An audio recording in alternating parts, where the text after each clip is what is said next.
we need to face reality. And I don't mean the curated kind that people choose to show you on social media with their impossibly beautiful bodies and faces and style and clothing and things that they own and are showing off to you, but truly what people are and what they look like, and maybe even what they should look like had they not gotten all sorts of fillers or put on a filter or had Botox since they were 20 years old or even had plastic surgery. While, of course, these things can boost confidence, I think what we're doing is contributing to a beauty standard that is impossible to achieve. And it's truly taking a toll on people's mental health and how they view themselves. Myself, for example, I am nearly 26 years old. I have not had Botox. I have wrinkles when I smile and expression lines when I raise my eyebrows, but I'm proud of it. It shows that I've lived a life that has brought emotion and excitement to me and is a little sign of everything that I've been through as a human. And it's what I look like naturally without any augmentation, without any filler. And it's something that I think is beautiful. Now, I don't think it meets the beauty standard. And I think ridiculous things like facial balancing are a new thing, or facial symmetry, where my facial features separately may look nice, but you put them all together and suddenly I'm some bridge troll that is comparable to a gremlin because my facial features in theory don't match up to absolute perfect symmetry. Now, I think that's absolute bullshit. And we really need to be face to face with people more often. And I don't mean influencers or people that are on social media. And I mean real, down to earth, honest to God people. People that are in your community, that are in your neighborhood. I'm not talking friends and peers of the same age. I'm talking all ages, just to understand what humanity really truly looks like. Maybe I'm speaking from a place of a bit more isolationism, being in a more urban area, and the community here is not so outpouring, but I do even feel like in certain communities, if someone is saying Botox is the new wave, get baby Botox, then the whole peer group is on board with that and is expecting that from one another and is expecting that from themselves. So I'm here face to face with you in all of my natural glory, never having had fillers or Botox or any plastic surgery. I can detail for you the 3 things that I've done for myself for aesthetic purposes and a little bit of health purposes. Number 1, LASIK surgery. I wanted to be able to see again, so I got my eyes done during COVID, and honestly, it's probably one of the best decisions I've ever made in my life. Secondly, I've had Invisalign. Now, my teeth were shifting a lot over the years. Of course, you want to keep your bite in line and healthy so you're not carrying too much tension in your jaw, getting TMJ, migraines, etc., etc. And lastly, I am still finishing up my course of Accutane. While that's for aesthetic purposes, it also does help your confidence and keep your pain levels down when you have painful, cystic, very deep breakouts like I was having. So, of course, those are all aesthetic things that I did and I am owning up to. It's no secret, but it is something that if you just look at me, you wouldn't know that. You wouldn't understand that those things are what I paid for and have done.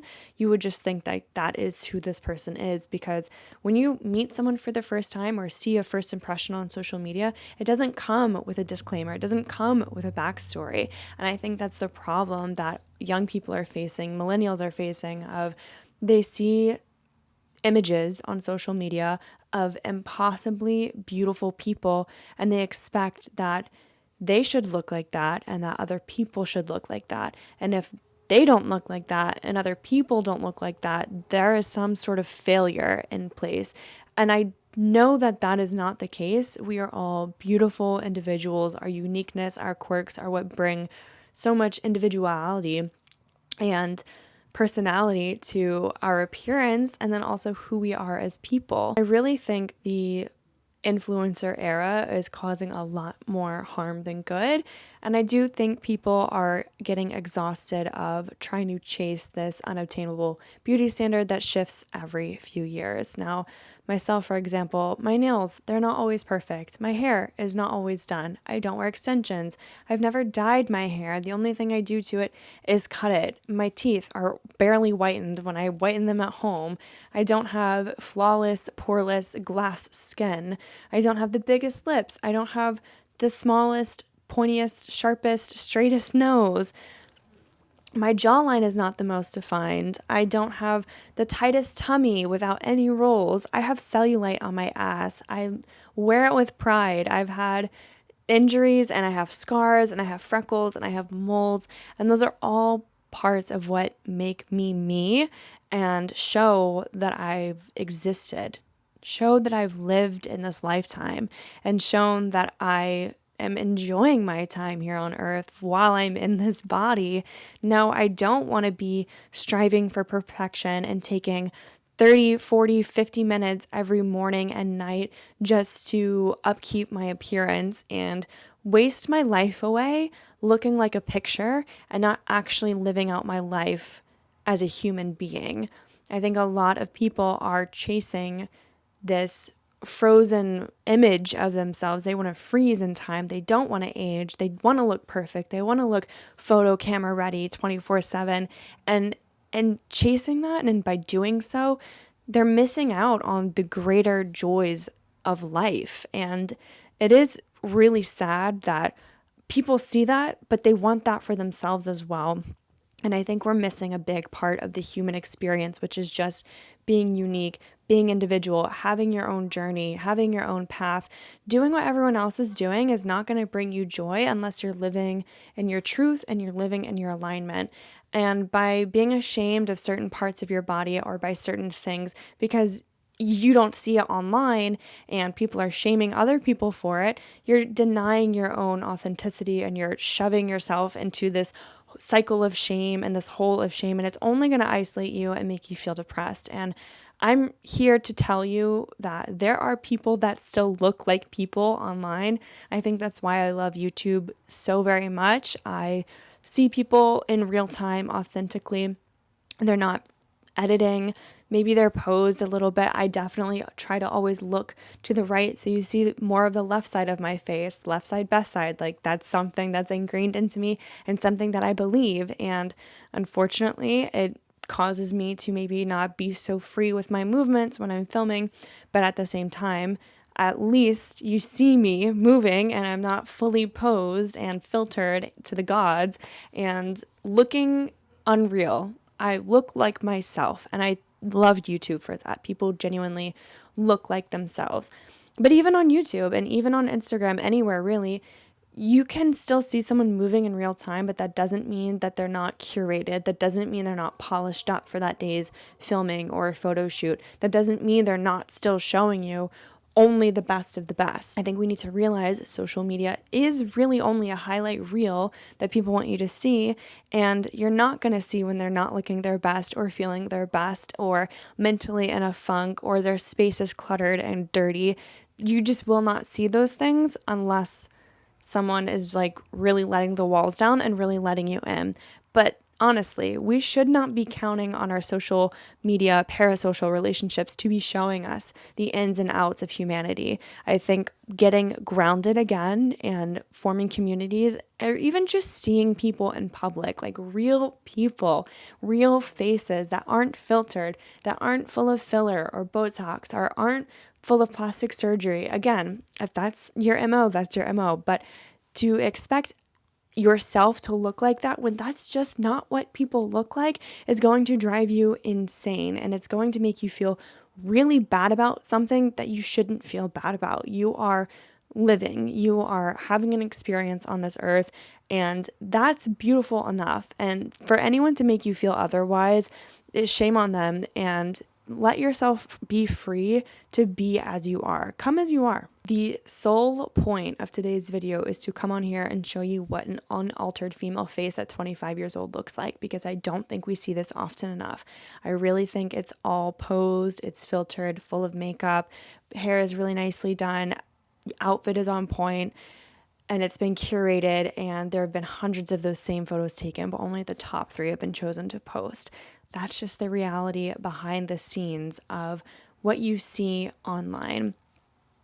Point being, we should get offline more often and look people in the eye, smile at them, interact with them, have real conversations with people, because we're really lacking that. And I think you're view of reality can get very distorted if you are in this echo chamber of just impossible beauty standards that are heart aching to see people feel the need to reach. Now, also, let me say, I'm not opposed for myself of getting Botox, filler, plastic surgery, anything along the way, but I would be making that decision because it would be my decision, not just to fit into a beauty standard, but to boost my own confidence and walk with my chin just a little bit higher. I think I've always struggled with my small lips. It's been something that I've kind of not loved about myself, and I convince myself I love them, and then I convince myself I hate them, and I go back and forth very, very often. And it's something that even in my baby photos I'm not like in love with, and that's kind of my barometer. If I loved it when I was a baby, why can't I love it now? But even when I was younger, not my favorite thing about myself. Also, as I get older, I do know I want to age naturally. I'm not even going to say gracefully, because I think like women are the only ones that age gracefully. Men don't do that, so why should I have to? But Botox could be on the cards for me. That's not something I'm ever saying no to or shunning or shaming. But at this point in time, at 25 years old, do I need Botox? I don't think so. Who is making me feel like I should have Botox? And I'm not 30 yet. I'm halfway to 30. I think that would be a disservice to seeing myself age and seeing myself enjoy life and get to a point of more wisdom, really. Of course, I'm going to take care of my skin and nourish it, but to inject myself with toxins that I will metabolize way more quickly at 25 than I would at 45, I just don't see the point. I think it would be a waste. I also love my nose, but I recently discovered I have a deviated septum, self-diagnosed, so we're not actually going to go on record and say that I have a deviated septum when I am not an ENT doctor, but I am going to get that checked out, and that might mean a nose job in the future. But again, it's just one of those things. If it's an enhancement to my life, I'm not going to say no, and I'm not going to shame myself because I'm on some high horse or a soapbox and shaming people who do this. If it's to better your health or better your mental health and your confidence, then I say go for it. But I don't want you to do it because you feel like you should, because of what other people look like and what other people are expecting of you.